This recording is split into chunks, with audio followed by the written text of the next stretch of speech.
vamos a hablar sobre si hay guerra mundial o no. Quiero saber eso. Y hemos convocado a un experto. El tema geopolítico está movido no solamente por la elección del nuevo líder del Vaticano ayer, sino porque se están empezando a tirar bombazos en medio de una situación bélica bastante complicada en Asia, entre dos potencias, a ver, dos países que están manejando armas nucleares ya. Tenemos en el Zoom a Néstor Díaz, de El Teólogo Responde. Él está en Nueva York ahorita y nosotros estamos, por supuesto, aquí en Lima. Nos conectamos. Hola Néstor, ¿cómo estás? Dios te bendiga. ¿Qué tal? ¿Cómo estás, mi querido Fabricio? ¿Cómo te sientes? Me siento muy bien y honrado porque nos hayas dado un cachito de tu agenda que seguramente es muy recargada, mi hermano. Gracias por estar aquí. Sí, sí, siempre a la orden, siempre a la orden. A ver, Néstor, ¿cómo estás? Primero, entiendo que tu canal ha crecido bastante, estás haciéndolo muy bien. Ujú. ¿Cómo está creciendo el Teólogo Responde? A viento en popa, de hecho hemos tenido un incremento mucho más masivo de las personas y de las audiencias, es decir, cuando tú tienes una cantidad de suscriptores específica, tú no solamente evalúas el canal de YouTube por la cantidad de suscriptores, sino por la cantidad de visualizaciones de las personas que se conectan a los streaming en vivo. Y para hacer un canal que tiene relativamente, en comparación con otros, una menor cantidad de suscriptores, hemos tenido un rating elevado porque la cantidad de visualizaciones están al mismo nivel de otros canales mucho más grandes. Y por supuesto también hemos creado toda una comunidad de nestoritos, como le dicen, que están ahí atentos a todo lo que se está produciendo, a todo el contenido que estamos desarrollando. Y claro, ha sido un crecimiento masivo gracias al Señor. Bien, Néstor, yo no sé qué pensar respecto de la cantidad de bombazos que se están enviando. Por supuesto, estoy en desacuerdo, no me gustan las guerras a mí para nada, pero quisiera que me pongas en contexto y que nos pongas en contexto qué cosa es lo que está ocurriendo en la frontera entre India y Pakistán. Un país abiertamente hindú, como lo es India, aunque con buenos rezagos de musulmanes y no poca la presencia de cristianos incluso, con Pakistán, que es un país abiertamente musulmán y creo que, no sé si es correcto el término, radicalmente musulmán. No sé si es una guerra religiosa. ¿Cuál es el contexto pre-ataque, pre-violencia? Bueno, tú sabes que este ataque inició ya para el 22 de abril de 2025 con el famoso atentado de Pahalgam, que fue un atentado perpetrado por un grupo pakistaní terrorista que es Lashkar-e-Toiba, y que prácticamente lo que hizo fue atacar una zona en Cachemira Sí. que estaba administrada por la India y prácticamente mató 28 personas, incluyendo turistas, también hindúes y más de 20 heridos. Esta respuesta de la Operación Sindor, que es la que hizo la India el 6 de mayo, es en torno a ese atentado de Pahalgam. Y la escalada militar ha tenido una serie de encontronazos masivos, y digo masivos directamente, porque aunque sean conflictos locales, tienden a tener una conflagración mucho mayor por la amenaza de armas bélicas, que son en este caso de corte nuclear, que son las que tiene Pakistán y que obviamente ante el poderío militar que la India posee, pues la India tiene un poderío mucho más elevado que Pakistán en cuanto a un mayor ejército, mayor inversión, incluso tienen Ujú. mejor economía que Pakistán, que recientemente tuvo que pedirle ayuda al Fondo Monetario para poder recibir un préstamo de pago, hace que la amenaza de que Pakistán, que tiene bombas nucleares, o en este caso armas nucleares ojivas, pueda utilizarla en contra de la India. Pero creo que lo que más ha impactado ha sido la suspensión del Tratado de las Aguas del Indo, que es una violación de hace un tratado que se mantenía desde 1960 y prácticamente lo que ha ocurrido es que la suspensión del tratado ha logrado la amenaza de que las aguas sean utilizadas como un arma militar, es decir, un corte de agua que podría hacer que el suministro en Pakistán genere una crisis energética y que promueva la participación de China. Porque entonces si China se introduce en el conflicto a causa de la suspensión del tratado, bueno, pues entonces vendría Estados Unidos y es ahí donde viene la amenaza y el conflicto que ha generado toda todo este quilombo, como le dicen por ahí. Pero el conflicto es en términos de corte político, sobre todo porque tienen un interés por Cachemira. Y lo más interesante de todo ello es que incluso se podría mover una causa religiosa. De hecho, hay quien ha catalogado las razones profundas del conflicto por lo menos en 5 puntos. Algunos de los analistas dicen que es un conflicto territorial por disputa por Cachemira, otros dicen que es un conflicto de nacionalismo, de política interna y de cierto orgullo de querer aparentar quién es el más fuerte entre ambos, una cuestión de terrorismo transfronterizo, una cuarta sería la influencia regional por la lucha por la hegemonía del sur de Asia, y está el conflicto religioso, es decir, hinduismo versus islam, porque Pakistán fue fundado como un Estado islámico y como un Estado islámico va a seguir estas leyes que al final de cuentas van a desarrollar una visión mucho más arbitraria de la imposición de la religión como tal. Mi hermano, estamos hablando del siglo XVII, del tiempo de las guerras religiosas. ¿Eso todavía es posible Exacto. ahora? Imagínate que hayan dos países que se Ujú. vayan a agarrar ahora a bombazos nucleares posiblemente por religión. Sí, todavía el elemento religioso, el elemento religioso es un elemento muy crucial que a veces pasma como muchos analistas políticos lo pasan de largo. Pero ciertamente el elemento religioso es un concepto que hay que mantener a la vista cuando vamos a analizar este tipo de conflictos y más cuando tienes a dos grupos que fueron segmentados por causas religiosas. Es decir, cuando la India se independizó del mandato británico, ellos mantuvieron todavía esa concepción que el mandato británico les había impuesto de hacer separación por grupos. Y en ese caso, cuando se crearon estas dos naciones, hubo una migración masiva de ambos lados. Los hindúes que se quedaron en la zona de Pakistán pasaron al lado indio y los pakistaníes los musulmanes que se quedaron en el lado hindú pasaron obviamente al lado pakistaní porque la religión influye mucho en la configuración de las líneas geográficas, aunque lamentablemente la distribución que se hizo de la división territorial la hicieron los británicos al llamar a un experto en la materia que no tenía conocimiento del etos de ambas naciones y de las dificultades ideológicas que presentan justamente ese tipo de relaciones religiosas. Entonces prácticamente creo que eso ha influido mucho en que se mantenga esa identidad muy concentrada y muchas veces cuando se ofende a un grupo, entonces inmediatamente se le da una carga de trascendencia religiosa. Dime, ¿y cuál es la presencia de la cristiandad en estos dos países? En Pakistán entiendo que es casi nula, en India me entiendo que hay sobre todo una cristiandad tributaria al trabajo del apóstol Tomás por allá. No sé si tú tienes mejor información. Sí, claro, de hecho, tú sabes que la India siempre fue objeto de las misiones, tanto en el siglo XVI con los trabajos de Francisco Javier, que era un jesuita que se dio la vuelta y directamente se estableció allí en la zona de, bueno, específicamente en las zonas más costeras que estaban cerca de Sri Lanka, bueno, más cercanos a lo que sería Cachemira, Creo esa que es parte. Cachemira, sí. Pero, la cuestión es que cuando llegó el siglo XIX, hubo un interés masivo dentro del mundo protestante por también llevar el evangelio a la India. Todo comenzó primero con el avivamiento pietista en la famosa Universidad de la Hall.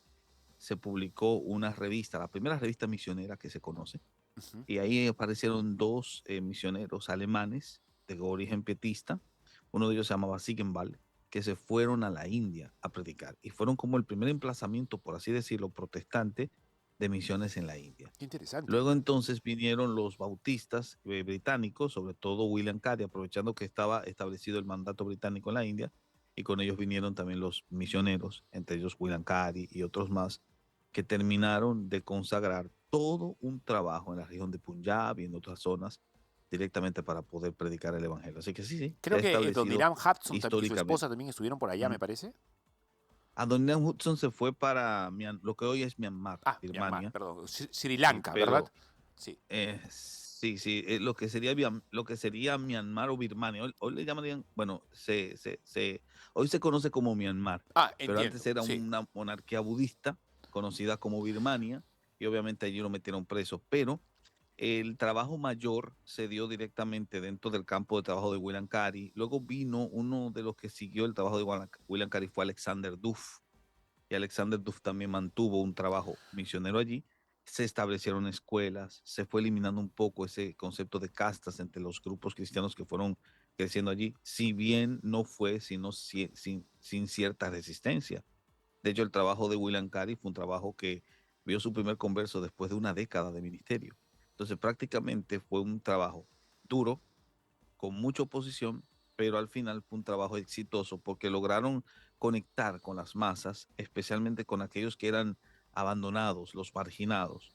Y a nivel de los grupos marginales, establecen escuelas y esas escuelas entonces comenzaron a hacer un trabajo encomiable en ese sentido. Y así se establecieron comunidades que estaban más allá de las iglesias de origen tomista, como dicen, o sea, las que estaban vinculadas a la tradición de Tomás de Aquino, que prácticamente era un grupo de iglesias de corte ortodoxo Ujú. que estaban ubicadas en una zona muy específica ¿Romanas? y que ¿Católicos romanas? prácticamente no son católicos romanos. De hecho, corresponden a una tradición diferente.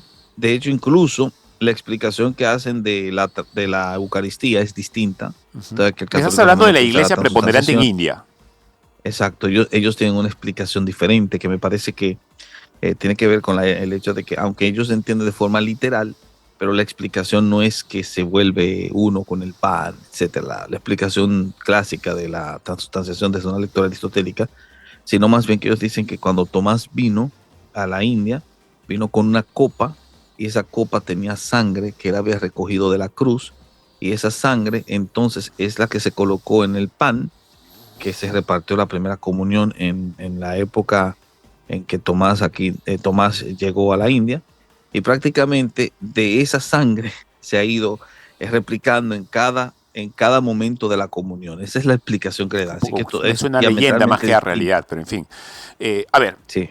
entonces, ¿cuál es la realidad de la cristiandad hoy en India en medio de una situación muy complicada? Porque estamos mirando mucho al conflicto entre Rusia y Ucrania, seguramente entre Israel y sus siempre enemigos en Medio Oriente, pero hay gente que Ujú. está diciendo, cuidado que es la chispa que puede encender la pradera no puede ser sino la que se encienda aquí entre India y Pakistán, puesto que son dos países con manejo de bombas nucleares. Antes de entrar al tema de qué podría ocurrir, qué tipo de armamento manejan, si tienen posibilidades de hacerlo o no, cuéntame cómo está sufriendo la cristiandad en medio de esos dos países. Mira, tú sabes que primero en Pakistán el cristianismo es prácticamente nulo. No es que no hayan grupos dentro de Pakistán que sean cristianos. De hecho, históricamente estuvieron vinculados con misioneros coloniales británicos que llegaron a predicar a esa mayoría de cristianos que hoy llamamos pakistaníes. O sea, de esos grupos pakistaníes, y ahí aparecieron algunos grupos que provenían de castas oprimidas, las famosas Dalits, no sé si la habéis escuchado, que habían asumido la visión cristiana durante el siglo XIX, cuando el boom misionero se dio. Pero demográficamente son una minoría. Déjame ver, si mal no recuerdo, representaban el 1.3% de la población pakistaní y llegaron al 1.5%. Estamos hablando de 2 a 3 millones de personas. La mayoría se encuentran en Punjab, principalmente católicos y protestantes. Algunas zonas de Karachi y de Sindh están ocupadas por estos grupos cristianos y las denominaciones generalmente que aparecen, bueno, tú vas a encontrar católicos romanos, lógicamente. Hay una iglesia de Pakistán, que es una suerte de unión de anglicanos, metodistas, presbiterianos y luteranos, que se han unido en una sola iglesia. Uh -huh. Es un fenómeno muy curioso. Y también hay comunidades evangélicas y pentecostales emergentes, pero son muy pocas. Las contribuciones, a pesar del pequeño tamaño que han hecho, en Pakistán específicamente, han sido fundación de escuelas, hospitales, orfanatos y también servicio público, porque algunos de ellos han ocupado cargos políticos y militares, pero muy, muy limitados. El asunto es con la persecución y con la discriminación. Esos son los graves desafíos, por ejemplo, que enfrentaría el cristianismo en Pakistán. La ley de blasfemia, que está impuesta por causa de una asimilación de la ley Sharia, y hay un caso emblemático que ocurrió entre 2009 y 2018, que fue el caso de Asia Bibi.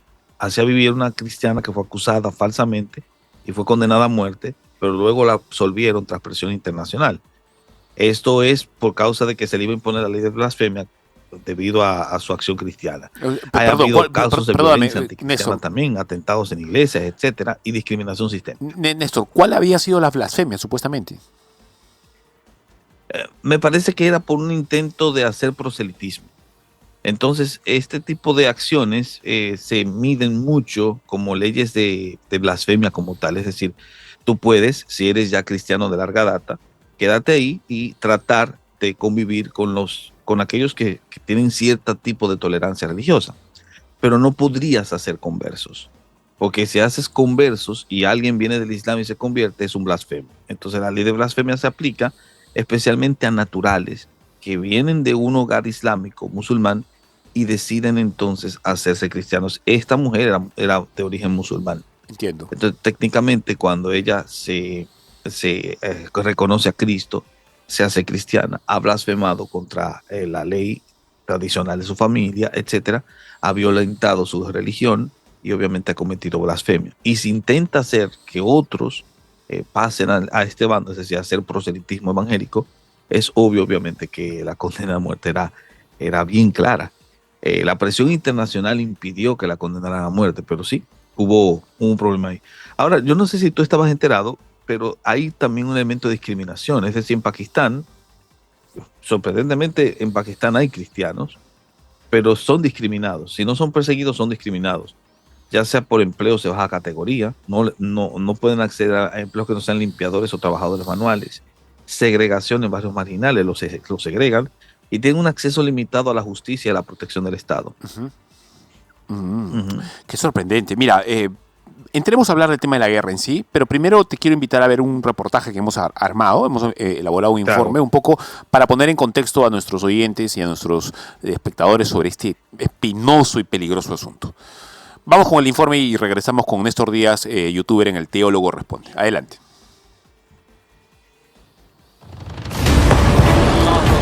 Tensiones entre India y Pakistán que alcanzan niveles alarmantes este 2025. Que se ha reavivado un viejo conflicto en el país con la población más grande del mundo, la India. Enfrentamientos recientes en el continente asiático van dejando decenas de muertos y heridos, colocando en relieve la pregunta que todo el mundo teme. ¿Se acerca la tercera y última guerra mundial? De que puede iniciarse también un frente bélico en el continente americano, en Venezuela, que podría intentar invadir al país vecino.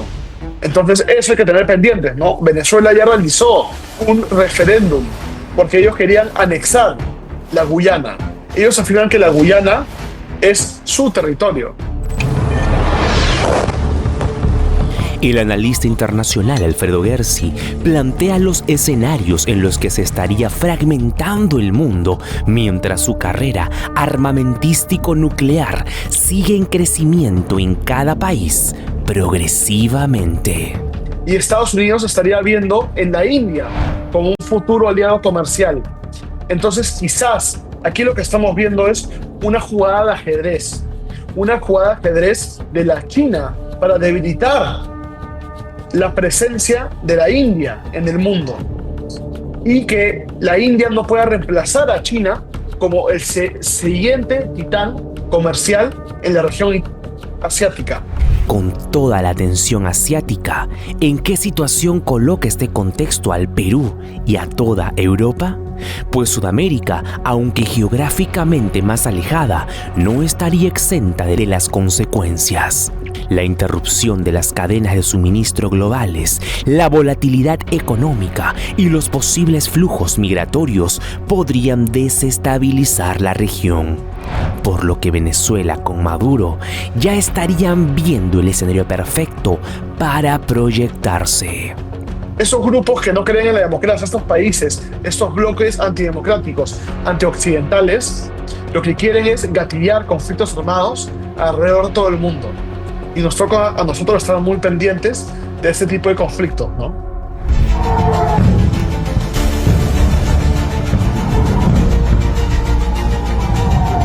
Mientras India y Pakistán se devoran con fuego, China refuerza su músculo militar. En 2023 gastó $296 mil millones, un 6% más que el año anterior. Para el 2024, su presupuesto oficial ascendió a 229 mil millones. Este 2025 parece romper todo récord estimable. Una vez más, bajo este escenario de la Tercera Guerra Mundial, lo que estamos viendo es que se van abriendo los frentes, ¿no? Ya tenemos abierto el frente del Medio Oriente, con Israel, Yemen, Palestina, Ucrania. Y ahora podemos ver que se está abriendo este frente de la India contra Pakistán. Y quizás en el futuro lo que se estaría abriendo es ya el último frente, ¿no? Que sería el frente de la China con Taiwán. Imagine un intercambio de decenas de bombas de hidrógeno que aniquile grandes ciudades, convierte en ceniza urbes como Lahore, Nueva Delhi, Karachi, Seúl, Corea, Pekín, y deje un invierno nuclear que estrangule la agricultura global.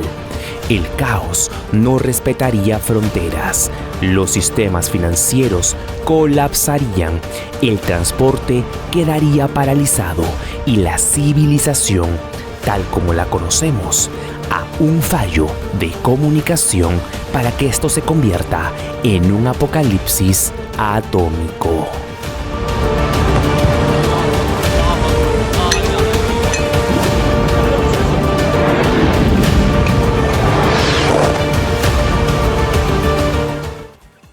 Estamos con Néstor Díaz, el teólogo responde, conocido youtuber, hoy está ahorita en este momento en Nueva York, está conversando con nosotros.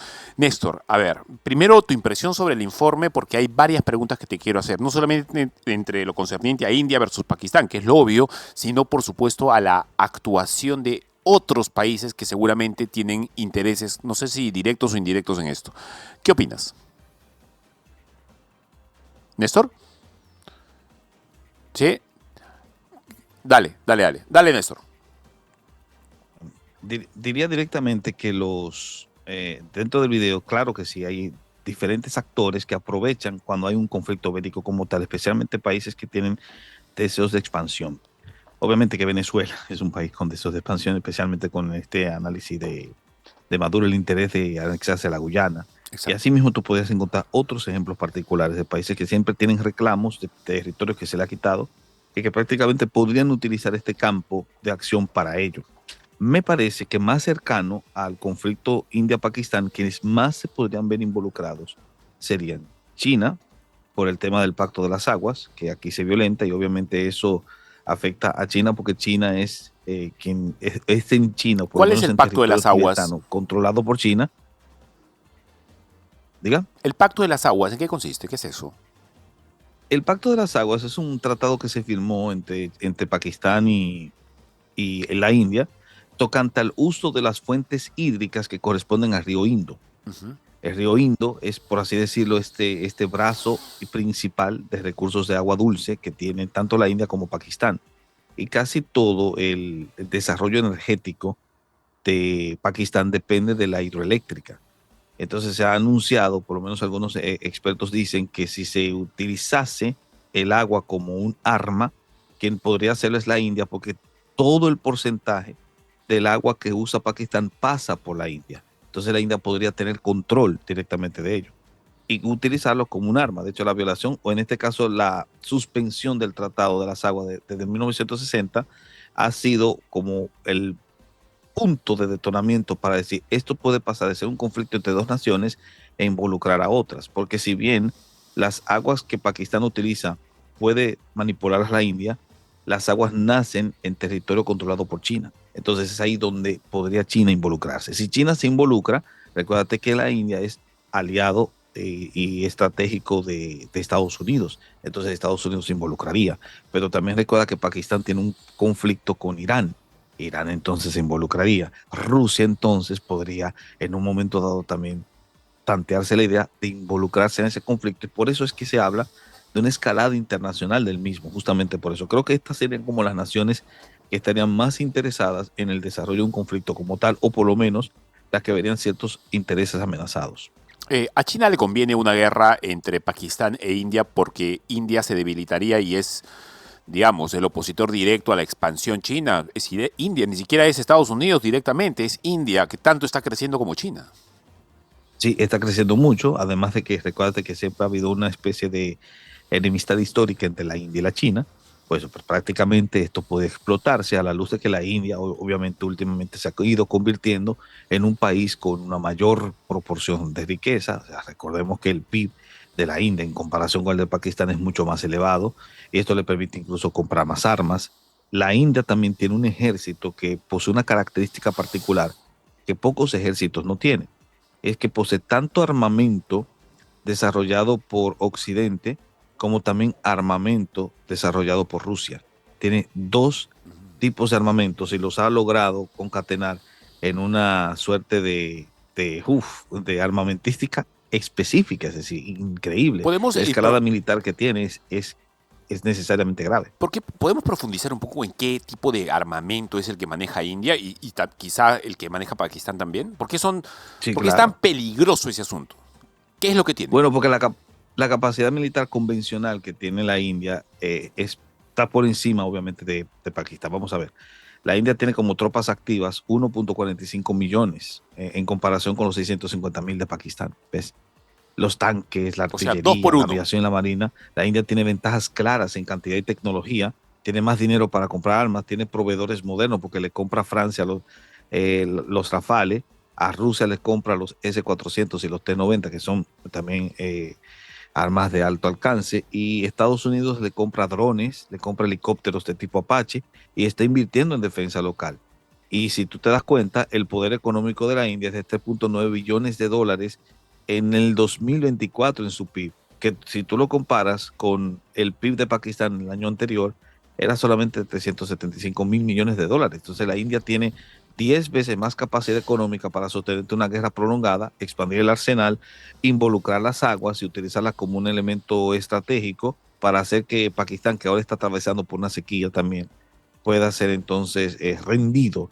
Y eso es lo que hace que el conflicto sea más problemático, Claro, claro. porque Pakistán sí tiene armas nucleares. Es Ah, decir, cuando tú comparas los famosos Nasser, que son una suerte de ojivas que Pakistán posee, podría verse amenazado por su inferioridad en su capacidad armamentística de utilizar el único recurso que posee, o sea, el recurso más encomiable que posee. Porque las armas convencionales de Pakistán, por ejemplo, tiene tanques, pero los tanques no tienen el diseño ni la cantidad que posee, por ejemplo, la India. Perdón, Los Néstor. vehículos que tiene también. Me ¿Mm? estás Diga. diciendo que Ujú. eventualmente quien podría comenzar la guerra nuclear en Asia entre India y Sería Pakistán Pakistán. no es necesariamente Sería India, que Pakistán. es el más poderoso, el que más cabezas nucleares tiene, sino es la arrinconada y Exacto. no necesariamente ganadora Pakistán, necesitada de dar un Ujú. zarpazo fuerte. Podría usar sus cabezas Sí, nucleares.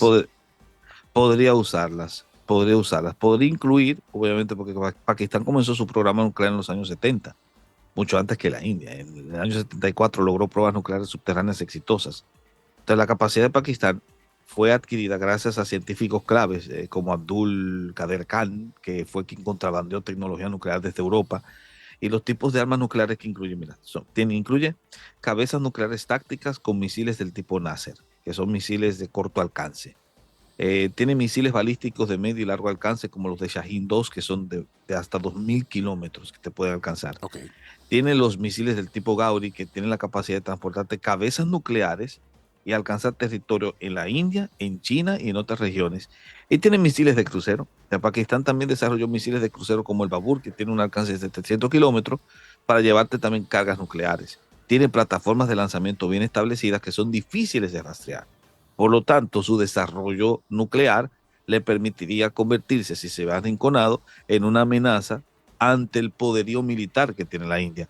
Lo que podría suceder en un hipotético caso es que no lo utilicen y que esta lucha se quede en una suerte de escaramuza.